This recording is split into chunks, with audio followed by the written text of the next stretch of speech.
ಓಂ ನಮೋ ಭಗವತೆ ವಾಸುದೇವಾಯ. ಎಲ್ಲರಿಗೂ ನಮಸ್ಕಾರ ಸ್ನೇಹಿತರೆ. ರಾತ್ರಿ ಗಾಢ ನಿದ್ದೆಯಲ್ಲಿ ಮಲಗಿರುವಾಗ ಇದ್ದಕ್ಕಿದ್ದಂತೆ ಯಾರೂ ನಿಮ್ಮನ್ನು ಎಚ್ಚರಿಸಿದಂತೆ ಭಾಸವಾಗಿ ಎಚ್ಚರವಾಗಿದ್ದೀರಾ?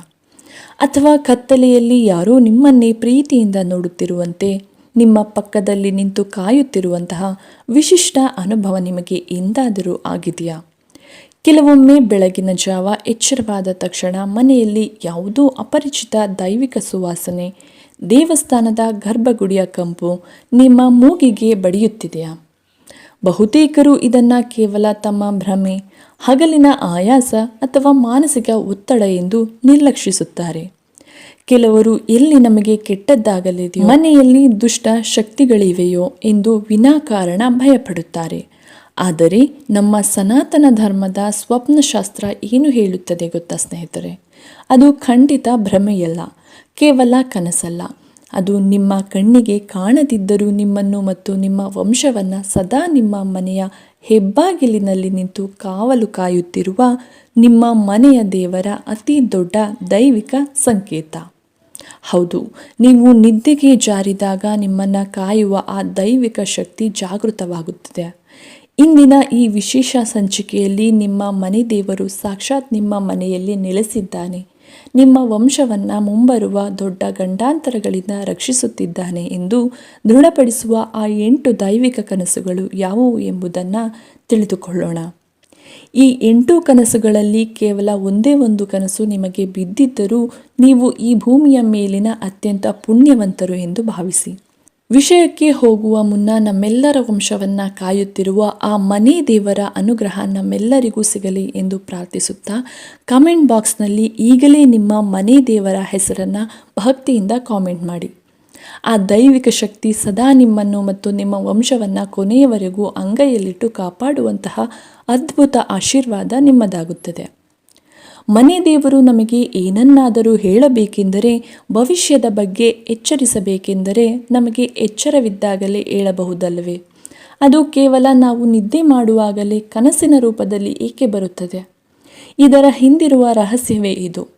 ನಮ್ಮ ವಂಶವಾಹಿನಿ, ಅಂದರೆ ನಮ್ಮ ರಕ್ತ ಸಂಬಂಧ. ನಾವು ಎಚ್ಚರವಿರುವಾಗ ಹಗಲಿನ ಹೊತ್ತಿನಲ್ಲಿ ನಮ್ಮ ಭೌತಿಕ ಮನಸ್ಸು ಅತ್ಯಂತ ಗದ್ದಲದಿಂದ ಕೂಡಿರುತ್ತದೆ. ಆಸೆ, ಕೋಪ, ದುಃಖ, ಹಣದ ವ್ಯಾಮೋಹ ಮತ್ತು ನಾನು ಎಂಬ ಅಹಂಕಾರ ಇವೆಲ್ಲವೂ ಸೇರಿ ನಮ್ಮ ಪ್ರಜ್ಞೆಯ ಮೇಲೆ ದೊಡ್ಡ ಕವಚವನ್ನು ನಿರ್ಮಿಸಿರುತ್ತವೆ. ಆ ಸಮಯದಲ್ಲಿ ದೈವಿಕ ಶಕ್ತಿಗಳು ಎಷ್ಟೇ ಪ್ರಯತ್ನಿಸಿದರೂ ನಮ್ಮ ಗದ್ದಲದ ಮನಸ್ಸು ಆ ಸೂಕ್ಷ್ಮ ತರಂಗಗಳನ್ನು ಗ್ರಹಿಸುವ ಸ್ಥಿತಿಯಲ್ಲಿ ಇರುವುದಿಲ್ಲ. ಆದರೆ ನಾವು ನಿದ್ದೆಗೆ ಜಾರಿದಾಗ ಅಹಂಕಾರ ಮತ್ತು ಭೌತಿಕ ಮನಸ್ಸು ಸಂಪೂರ್ಣವಾಗಿ ಶಾಂತವಾಗುತ್ತದೆ. ಆಗ ನಮ್ಮ ಆಂತರಿಕ ಪ್ರಜ್ಞೆಯು ಯಾವುದೇ ಅಡೆತಡೆಗಳಿಲ್ಲದೆ ನೇರವಾಗಿ ನಮ್ಮ ಪೂರ್ವಜರ ಮತ್ತು ಮನೆ ದೇವರ ಶಕ್ತಿಯೊಂದಿಗೆ ಸಂಪರ್ಕ ಸಾಧಿಸುತ್ತದೆ. ಇದನ್ನೇ ದೈವಿಕ ರಕ್ಷಣೆಯ ಭಾಷೆ ಎಂದು ಕರೆಯುತ್ತಾರೆ. ಸಾಮಾನ್ಯ ಆತಂಕದ ಕನಸುಗಳಿಗೂ ಮನೆ ದೇವರ ದರ್ಶನದ ಕನಸುಗಳಿಗೂ ದೊಡ್ಡ ವ್ಯತ್ಯಾಸವಿದೆ.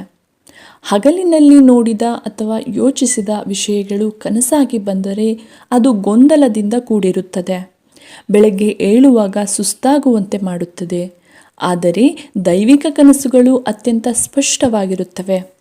ಆ ದೃಶ್ಯಗಳು ಕಣ್ಣಿಗೆ ಕಟ್ಟಿದಂತಿರುತ್ತವೆ. ಆ ಕನಸು ಬಿದ್ದಾಗ ಭಯವಾಗುವುದಿಲ್ಲ, ಬದಲಿಗೆ ಬೆಳಗ್ಗೆ ಏಳುವಾಗ ಮನಸ್ಸಿನಲ್ಲಿ ವಿವರಿಸಲಾಗದ ಅದ್ಭುತ ಶಾಂತಿ ಮತ್ತು ನೆಮ್ಮದಿ ನೆಲೆಯೂರುತ್ತದೆ. ಆ ದಿನವಿಡೀ ಯಾವುದೋ ಶಕ್ತಿ ನಿಮ್ಮ ಜೊತೆಗಿರುವಂತೆ, ನಿಮ್ಮ ಕೈ ಹಿಡಿದು ನಡೆಸುತ್ತಿರುವಂತೆ ಭಾಸವಾಗುತ್ತದೆ. ವಿಶೇಷವಾಗಿ ಪ್ರಸ್ತುತ ಕಾಲಘಟ್ಟದಲ್ಲಿ ಬ್ರಹ್ಮಾಂಡದಲ್ಲಿ ಆಗುತ್ತಿರುವ ಅಗಾಧ ಬದಲಾವಣೆಗಳಿಂದಾಗಿ ದೈವಿಕ ಕನಸುಗಳು ಮನುಷ್ಯರಿಗೆ ಅತಿ ಹೆಚ್ಚಾಗಿ ಬೀಳುತ್ತಿವೆ. ದೇವರು ತನ್ನ ಭಕ್ತರನ್ನು ರಕ್ಷಿಸಲು ಹೆಚ್ಚು ಹತ್ತಿರವಾಗುತ್ತಿದ್ದಾನೆ. ಹಾಗಾದರೆ ನಿಮ್ಮ ಮನೆ ದೇವರು ನಿಮ್ಮನ್ನು ರಕ್ಷಿಸುತ್ತಿದ್ದಾನೆ ಎಂದು ಸಾರುವ ಆ 8 ದೈವಿಕ ಕನಸುಗಳು ಯಾವುವು? ಬನ್ನಿ ನಿಮ್ಮ ಅನುಭವಗಳಿಗೆ ಹೋಲಿಸಿ ನೋಡಿ. 1. ಹಣೆಗೆ ಕುಂಕುಮ ಅಥವಾ ಭಸ್ಮದ ಸ್ಪರ್ಶ. ಕನಸಿನಲ್ಲಿ ನೀವು ಯಾವುದೋ ಕತ್ತಲೆಯ ಜಾಗ ಅಥವಾ ಅಪರಿಚಿತ ದೇವಸ್ಥಾನದ ಪ್ರಾಂಗಣದಲ್ಲಿ ಒಬ್ಬಂಟಿಯಾಗಿ ಕುಳಿತಿರುವಾಗ ಕಣ್ಣಿಗೆ ಕಾಣದ ಯಾವುದೋ ದೈವಿಕ ಕೈ ಅಥವಾ ಮುಖ ಕಾಣದ ವಯಸ್ಸಾದ ಸುಮಂಗಲಿ ಬಂದು ನಿಮ್ಮ ಹಣೆಗೆ ಕುಂಕುಮ ಅಥವಾ ಭಸ್ಮ ಇಟ್ಟಂತೆ ಕನಸು ಬಿದ್ದರೆ ನೀವು ಅಕ್ಷರಶಃ ಪುಣ್ಯವಂತರು. ಇದು ಸಾಮಾನ್ಯ ಕನಸಲ್ಲ. ನಿಮ್ಮ ಮನೆ ದೇವರು ನಿಮ್ಮ ಭೌತಿಕ ದೇಹದ ಮೇಲೆ ತನ್ನ ರಕ್ಷಣಾ ಮುದ್ರೆಯನ್ನು ಒತ್ತಿದ್ದಾನೆ ಎಂಬ ಅತಿ ದೊಡ್ಡ ಸಾಕ್ಷಿ. ಹಣೆಗೆ ಕುಂಕುಮ ಅಥವಾ ಭಸ್ಮ ಇಡುವುದರ ಅರ್ಥ ನಿಮ್ಮ ಬುದ್ಧಿ ಆಲೋಚನೆಗಳನ್ನು ಪರಮಾತ್ಮನು ತನ್ನ ನಿಯಂತ್ರಣಕ್ಕೆ ತೆಗೆದುಕೊಂಡಿದ್ದಾನೆ. ಇಂತಹ ಕನಸು ಬಿದ್ದ ವ್ಯಕ್ತಿ ಎಷ್ಟೇ ದೊಡ್ಡ ಆರ್ಥಿಕ ನಷ್ಟ ಅಥವಾ ಶತ್ರುಗಳ ಬಲೆಯಲ್ಲಿದ್ದರೂ ಪವಾಡ ಸದೃಶವಾಗಿ ಪಾರಾಗುತ್ತಾನೆ.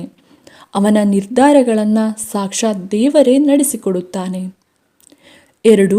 ಭಾರೀ ಬಿರುಗಾಳಿಯಲ್ಲೂ ಆರದ ದೀಪ.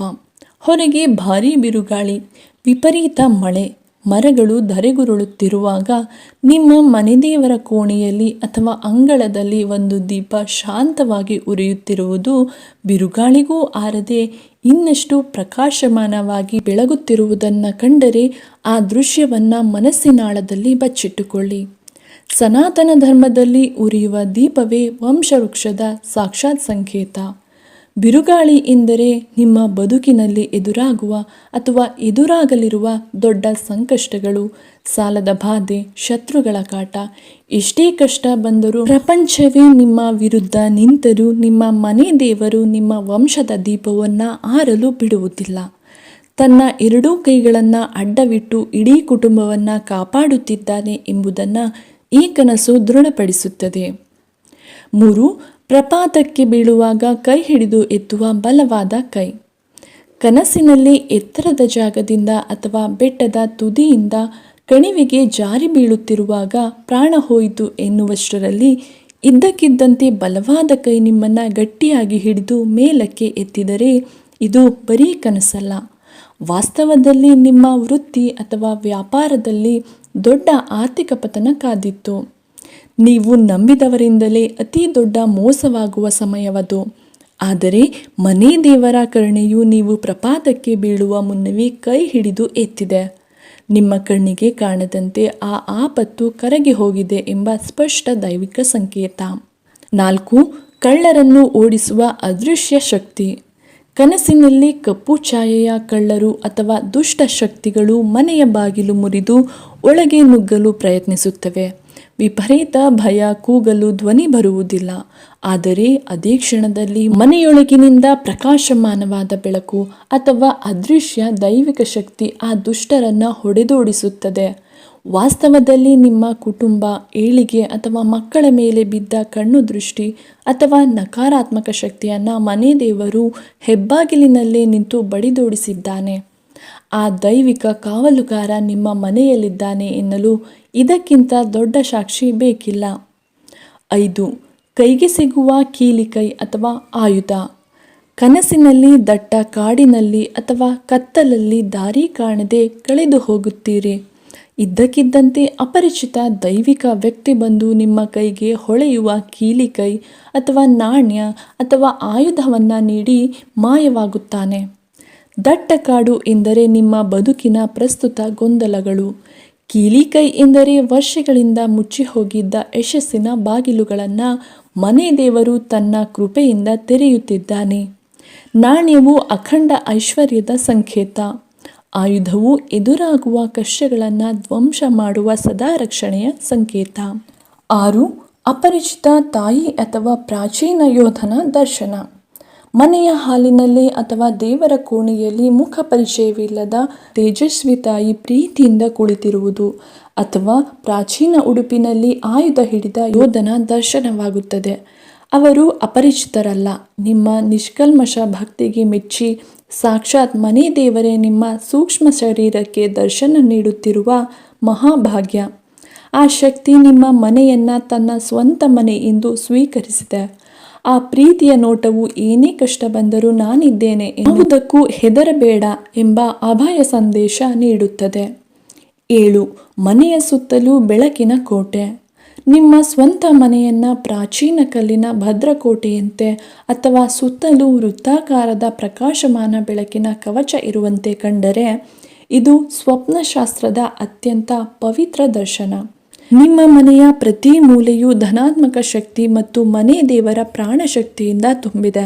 ಆ ಮನೆಯೊಳಗೆ ದಾರಿದ್ರ್ಯ, ಮೃತ್ಯು ಭೀತಿ ಪ್ರವೇಶಿಸಲಾರದು. ಆ ಮನೆ ಸಾಕ್ಷಾತ್ ವೈಕುಂಠಕ್ಕೆ ಸಮಾನವಾಗಿ ರಕ್ಷಿಸಲ್ಪಟ್ಟಿದೆ. 8.